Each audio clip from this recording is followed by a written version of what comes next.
और इस बीच एक और बड़ी खबर, सर मैं लौटूंगी, लेकिन इस बीच चुनाव से जुड़ी एक बड़ी खबर आ रही है।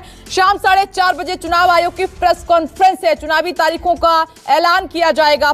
आज 5 राज्यों में चुनावी तारीखों का ऐलान होगा। 5 राज्यों में कब कब कौन सी तारीख को इलेक्शन होगा, वोट डाले जाएंगे। आज शाम 4:30 बजे इलेक्शन कमीशन प्रेस कॉन्फ्रेंस करने जा रहा है। 5 राज्य आप देख रहे हैं, जिसमें असम और पश्चिम बंगाल, साथ ही आप देख रहे हैं दूसरे 3 राज्य जो हैं उनमें इलेक्शन होना है। 5 राज्यों की तारीखों को लेकर तस्वीर आज साफ हो जाएगी। पुडुचेरी और इलेक्शन कमीशन की प्रेस कॉन्फ्रेंस आज ये बताएगी कि कब कब कौन सी तारीख को वोट डाले जाएंगे, क्योंकि चुनावी तारीखों का इंतजार किया जा रहा है। ये जानकारी हमने आपको दी थी कि अगले 1 या 2 दिन में ये तस्वीर भी साफ हो जाएगी। और आज शाम 4:30 बजे प्रेस कॉन्फ्रेंस, चुनावी तारीखों का ऐलान। 5 राज्यों में कितने चरण में इलेक्शन होंगे, कितने चरण में वोट डाले जाएंगे, ये पता आज आपको लगेगा। 5 राज्यों में आप देख रहे हैं, खासकर बंगाल पर नजर सबकी है। चुनाव प्रचार तेजी से चल रहा है। वहां पर पार्टियां जो हैं लगातार अपनी जमीन तैयार कर रही हैं, लेकिन अब क्योंकि हर नेता को, हर पार्टी को और राज्यों को चुनावी तारीखों का इंतजार था, उसको लेकर तस्वीर आज शाम 4:30 बजे साफ हो जाएगी।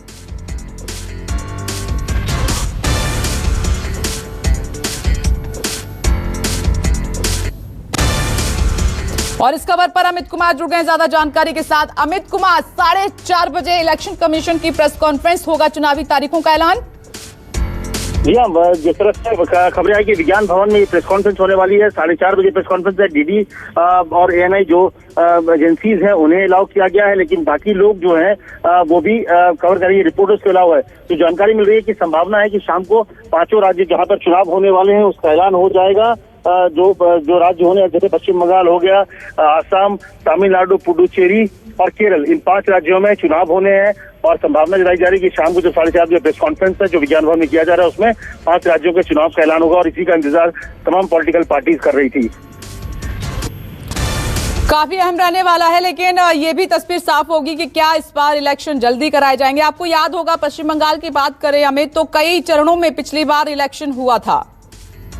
जी हाँ, पिछली बार 7 चरणों में चुनाव हुआ था, लेकिन इस बार भी हालात कुछ जो वहां पर हैं, क्योंकि चुनाव आयोग से जब बीजेपी के तमाम जो पॉलिटिकल लीडर्स मिले थे तो उन्होंने ये बात मांग की थी कि चुनाव आयोग वहां पर आचार संहिता पहले लागू करे, एक्स्ट्रा फोर्सेस का इस्तेमाल करे और वहां पर चुनाव जो है, क्योंकि वहां पर हिंसा लगातार हो रही है।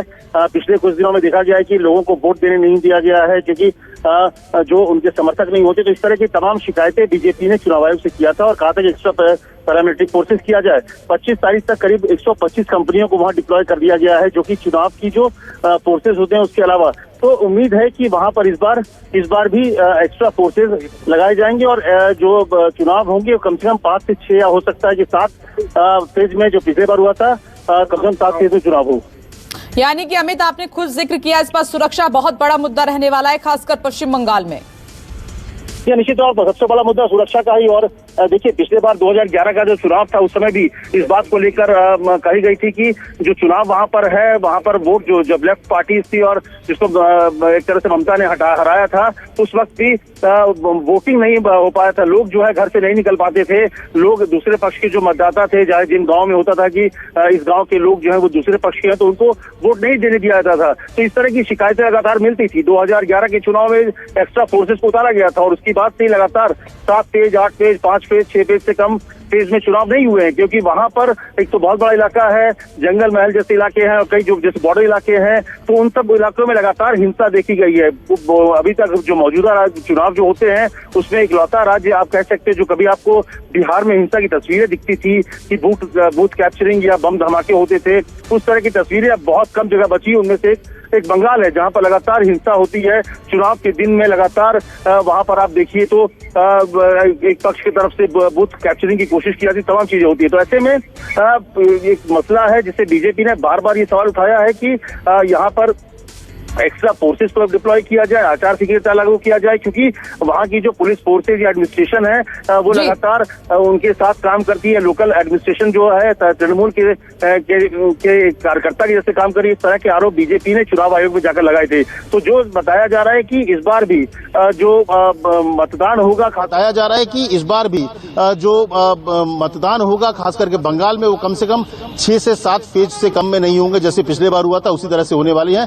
लेकिन देखना होगा कि शाम को 4:30 बजे जब प्रेस कॉन्फ्रेंस होता है तो उसमें क्या होता है और कितने फेज में चुनाव का ऐलान होता है। और अमित, इस बार जो उम्मीदवार रहेंगे उनके लिए सख्त हिदायतें हो सकती हैं इलेक्शन कमीशन की तरफ से। संपर्क टूट गया अमित कुमार जी। अमित बोलिए प्लीज। सबसे बड़ी बात की इस बार का अगर चुनाव देखें तो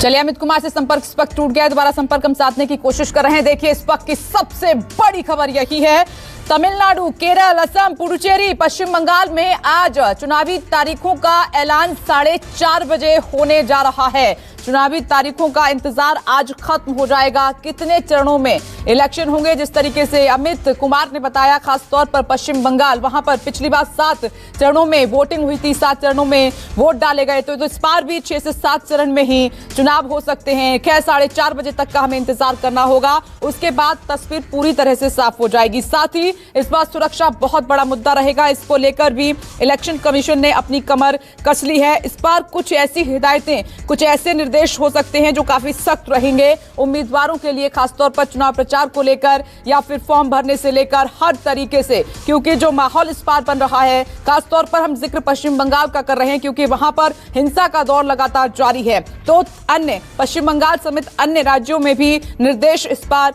चुनाव आयोग के कड़े हो सकते हैं। 4:30 बजे तक का हमें इंतजार करना होगा। और होगी चुनाव आयोग की प्रेस कॉन्फ्रेंस। आपने देखा होगा कि इससे पहले खुद चुनाव आयोग की टीम कई बार राज्यों का दौरा कर चुकी है, खासकर पश्चिम बंगाल पहुंचे चुनाव आयुक्त और वहां पर हालात कैसे हैं, तमाम जो डीएम हैं, पुलिस अधिकारी हैं, उनसे बातचीत की, पूरी जानकारी जुटाई कि हालात किस तरीके से बने हुए हैं और उन्हीं को ध्यान में रखते हुए, उन्हीं के मद्देनजर इस तरीके के निर्देश जो है चुनाव आयोग की तरफ से आज जारी हो सकते हैं। हमें और आपको सबको इंतजार है, लेकिन वक्त का तो पता चल गया है कि शाम 4:30 बजे इलेक्शन कमीशन की प्रेस कॉन्फ्रेंस और 5 राज्य जिनमें तमिलनाडु, केरल, असम, पुडुचेरी और पश्चिम बंगाल शामिल हैं, यहां पर चुनावी तारीखों का ऐलान होगा। आज तस्वीर साफ होगी, लेकिन कोरोना काल के बाद आप देख रहे हैं, क्योंकि कोरोना काल चल रहा है, ये सबसे बड़ा इलेक्शन है और इसको भी ध्यान में रखते हुए चुनाव आयोग की अपनी पूरी तैयारी है।